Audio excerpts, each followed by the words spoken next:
ये कहानी बांदकपुर की है। छोटा सा गांव कृषि और अनाज मंडी के लिए जाना जाता है। बांदकपुर के बाजार में बहुत सी दुकानें हैं। उनमें एक दुकान बबलू अंडे वाले की है। रोज की तरह आज भी यहाँ ग्राहकों की भीड़ लगी है। बबलू, मुझे 2 कच्चे अंडे देना। मुझे एक ऑमलेट बना दो। बबलू, मुझे हाफ फ्राई ऑमलेट देना। भाई तो आराम से बैठ जाओ, मैं भी इंसान हूँ, मशीन नहीं। बबलू एक अंडा निकालकर ऑमलेट बनाने के लिए उसे गर्म तवे पर फोड़ता है। अंडे से एक छोटी चुड़ैल निकलती है और गर्म तवे पर चलने लगती है। वो कूदकर नीचे आ जाती है और हंसते हुए अपना रूप बड़ा करती है। उसे देखकर सब हैरान होते हैं और डरकर भागते हैं। चुड़ैल बबलू का गला दबाकर वहीं मार देती है। अपनी गर्दन को चारों तरफ घुमाती है और हंसते हुए कहती है,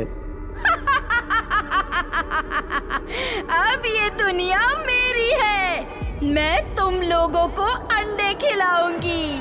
चुड़ैल के अंडे, आओ मेरे पास आओ। चुड़ैल को देखकर बाजार में भगदड़ मच जाती है। पूरे बाजार में सन्नाटा छा जाता है। चुड़ैल सूनी सड़क पर बबलू का अंडे का ठेला ढकेलती हुई चली जाती है। गांव वाले सरपंच से आकर मिलते हैं। ये अपने गांव में क्या हो रहा है? एक दिन में लगातार 3 मौतें। सरपंच जी, इसे हत्या कहिए, हत्या। लेकिन ये हत्या किसने की है? पूरे गांव को पता है ये हत्या अंडे की चुड़ैल कर रही है। हाँ सरपंच जी, बबलू की हत्या मैंने अपने आंखों से देखी है। सरपंच जी, अब हम क्या करें? अंडा खाना छोड़ दें? घबराओ नहीं, मैंने पुलिस से बात की है। घटना कोई भी हो, कहीं भी हो, उसमें पुलिस की छानबीन जरूरी होती है। यहाँ भी पुलिस अंडे वाली चुड़ैल का रहस्य जानने के लिए रज्जाक सेठ के पोल्ट्री फार्म तक पहुँच जाती है। इंस्पेक्टर साहब, इस घटना की हमें कोई जानकारी नहीं है। अंडे की चुड़ैल से हमारा क्या संबंध? तुम्हारा संबंध नहीं है, लेकिन तुम्हारे पोल्ट्री फार्म का संबंध जरूर है। वो कैसे इंस्पेक्टर साहब? अभी तक जितने अंडों से चुड़ैलें निकली हैं, वो सब यहीं के अंडे हैं। आप ऐसा कह रहे हैं तो हम मान लेते हैं। तुम्हें इस पोल्ट्री फार्म की सारी मुर्गियों को मारना होगा, सभी अंडों को जलाना होगा और ये पोल्ट्री फार्म भी कुछ दिनों के लिए बंद रखना पड़ेगा। इससे मेरा लाखों का नुकसान हो जाएगा। उसकी भरपाई कौन करेगा? पुलिस करेगी। जब तक केस सुलझ नहीं जाता, तुम्हें ये पोल्ट्री फार्म बंद करना होगा। इंस्पेक्टर दबंग अंदाज में रज्जाक को धमकी देकर चला आता है। तभी गांव वालों को एक मुनादी सुनाई देती है। सुनो सुनो सुनो, थाने के कोतवाल साहब का आदेश है कि गांव में अंडे की चुड़ैल के आतंक से बचने के लिए आप सबको कुछ दिनों के लिए अंडा खाना मना है। आज से इस गांव में कहीं भी कोई भी अंडा नहीं मिलेगा। अगले आदेश तक सबको इस नियम का पालन करना होगा। सुनो सुनो सुनो। अरे ये कैसा आदेश है? अब हम अंडा नहीं खाएंगे? मुर्गी भी नहीं खाएंगे। इसमें बेचारी मुर्गियों का क्या कसूर है? इस चुड़ैल को अंडे से निकलने की क्या जरूरत थी? भैया, थानेदार का आदेश है तो मानना पड़ेगा।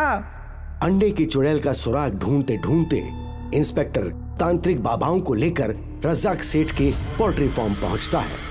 तांत्रिक बाबा पोल्ट्री फार्म के दोनों तरफ अपना अपना आसन जमाते हैं। यज्ञ में आग जलाते हैं, मंत्रों से फूंका हुआ धुआं उठाते हैं। धुआं पोल्ट्री फार्म के चारों तरफ फैल जाता है। दोनों तांत्रिक बाबा यज्ञ के धुएं के साथ मंत्रों की ध्वनि तेज करते हैं।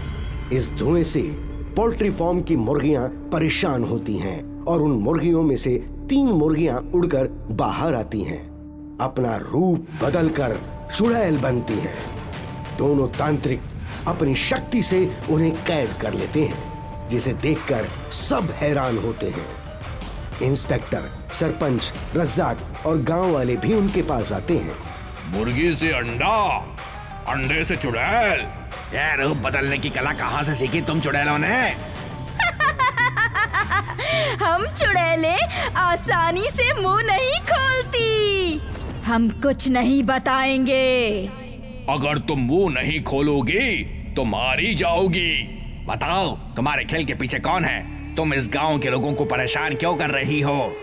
हमने किसी को परेशान नहीं किया। लोगों को मारना हमारा काम है। तो फिर हमारी आदत भी देखो। दोनों तांत्रिक अपनी शक्ति से चुड़ैलों पर हमला करते हैं। चुड़ैलों पर आग की बारिश होने लगती है और वो जलते हुए चिल्लाती हैं। रुक जाओ, मुझे मत मारो, मैं सब कुछ बताती हूँ। इस खेल के पीछे तुम्हारे गांव के सरपंच का हाथ है। सरपंच ने हमसे ऐसा करने के लिए कहा। नहीं नहीं, ये झूठ है, मैंने ऐसा कुछ नहीं किया। चुड़ैलों की बात पर कौन विश्वास करता है? इंस्पेक्टर साहब, सरपंच को पकड़ लो। इंस्पेक्टर सरपंच को पकड़ लेता है। चुड़ैल, अपनी कहानी पूरी करो। सरपंच इस गांव में अपना पोल्ट्री फार्म खोलना चाहता था। इसके लिए उसने चुड़ैलों के साथ मिलकर ये षड्यंत्र रचा था और अब सरपंच का भांडा फूट गया है। अब हमें जाने दो तांत्रिक। कैसे जाने दो चुड़ैल? तुमने इस गांव में 3 लोगों की हत्या की है, उसकी सजा तो मिलेगी ना। दोनों तांत्रिक मंत्र पढ़कर अपनी शक्ति से दोनों चुड़ैलों पर वार करते हैं और दोनों चुड़ैलें जलकर भस्म हो जाती हैं। इंस्पेक्टर सरपंच को गिरफ्तार करके हवालात में बंद कर देता है। रज्जाक सेठ का पोल्ट्री फार्म फिर से चलने लगता है। बांदकपुर गांव में अंडे की चुड़ैल का भय खत्म हो जाता है। बाजार में फिर से रौनक आ जाती है और गांव वाले खुशहाल हो जाते हैं। मनकापुर नाम का एक गांव था जो मुर्गी पालन के लिए जाना जाता था। गांव में रामपाल नाम का एक अंडे बेचने वाला अपनी पत्नी और बच्चों के साथ रहता था। रामपाल का बहुत बड़ा फार्म था। वो ट्रक में अंडे भरकर दुकानदारों के पास ले जाता था और उन्हें थोक के भाव में बेचता था। लो श्यामदास, 1000 रुपए हो गए तुम्हारे। रामपाल, बच्चे कैसे हैं तुम्हारे? मैंने सुना है कि तुम अपने बच्चों को कहीं से चुरा कर लाए थे। बच्चे मैंने चुराए नहीं थे, मुझे मिले थे। और तुम्हें मेरे बच्चों से क्या लेना देना? पैसे दो, मैं लेट हो रहा हूँ।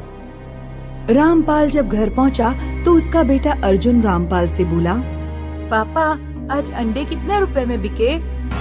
आज पूरे 5000 के अंडे बिके हैं बेटा।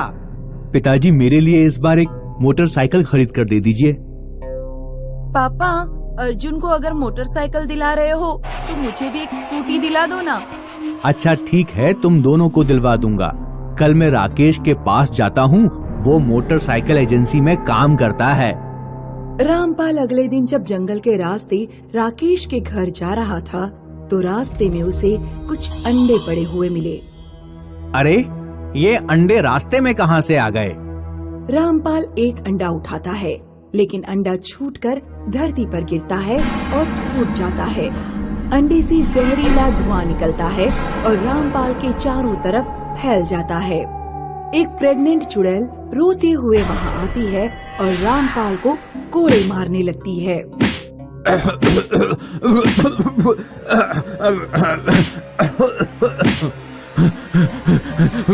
मुझे छोड़ दो, तुम कौन हो? मुझे जाने दो। नहीं छोड़ूंगी तुझे। उधर से राकेश आ रहा था। राकेश ने देखा कि रामपाल किसी से बातें कर रहा है लेकिन आसपास कोई नहीं है। अरे रामपाल भैया, क्या हुआ? अकेले में किससे बात कर रहे हो और इतने घबराए हुए क्यों हो? वो चुड़ैल। तुम्हें चुड़ैल नहीं दिख रही क्या? कौन सी चुड़ैल? मुझे तो कोई चुड़ैल नहीं दिख रही। राकेश रामपाल को अपने घर ले जाता है। राकेश, मैं तुम्हारे घर आ रहा था। पता नहीं, जब भी इस रास्ते से गुजरता हूँ मुझे कोई आत्मा पकड़ लेती है। ऐसी बात है तो मैं एक तांत्रिक को जानता हूँ, उसका नंबर ले लो, जरूरत पड़े तो उसे बुला लेना। अब बताओ कि किस काम से घर आना हुआ? रामपाल राकेश से बात करने के बाद घर लौट आया। उस रात वो बहुत चिंतित था। क्या हुआ? क्या आज फिर कोई घटना हो गई? हाँ, वो भूतनी मेरे पीछे पड़ी हुई है। पता नहीं वो मुझसे क्या चाहती है। उस रात रामपाल और उसकी पत्नी जब सो रहे थे तो अचानक उनके ऊपर अंडे गिरने लगे। ये क्या हो रहा है जी? कमरे से भागो! दोनों कमरे से बाहर भागते हैं लेकिन कमरे का दरवाजा अपने आप बंद हो जाता है। कमरे में एक भयानक चुड़ैल आती है। तुम कौन हो? क्यों हमारे पीछे पड़ी हो? हमने तुम्हारा क्या बिगाड़ा है? तुमने मेरा सब कुछ छीन लिया 16 साल पहले। अचानक अर्जुन और पूजा दरवाजा खोल देते हैं।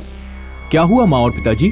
कमरे में इतने सारे अंडे किसने फैला दिए और आप लोग इतने डरे हुए क्यों हैं? कुछ नहीं हुआ बच्चों, तुम लोग जाकर सो जाओ। अर्जुन और पूजा जाकर सो गए, लेकिन रामपाल और उसकी पत्नी को पूरी रात नींद नहीं आई।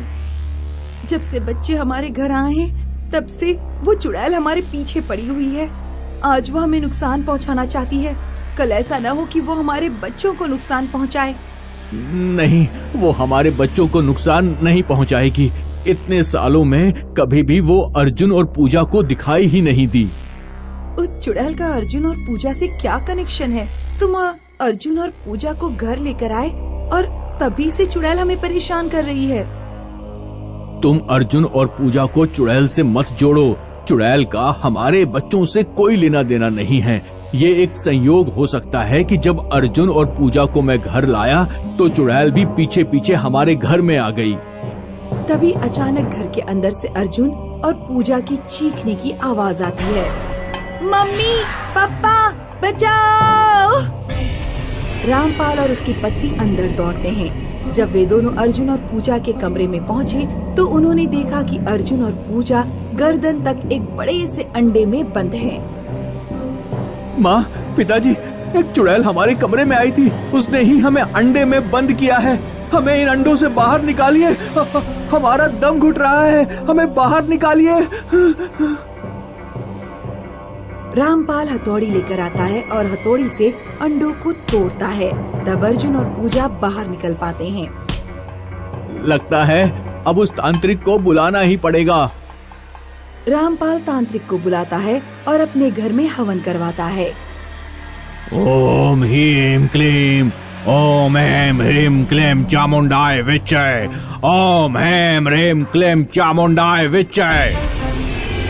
कौन है तू? सामने आ। ओम ह्रीं क्लीं चामुंडाय विच्चे, ओम ऐं ह्रीं क्लीं चामुंडाय विच्चे। तू सामने आ। क्या बिगाड़ा है रामपाल ने तेरा? क्यों इसे परेशान कर रही है?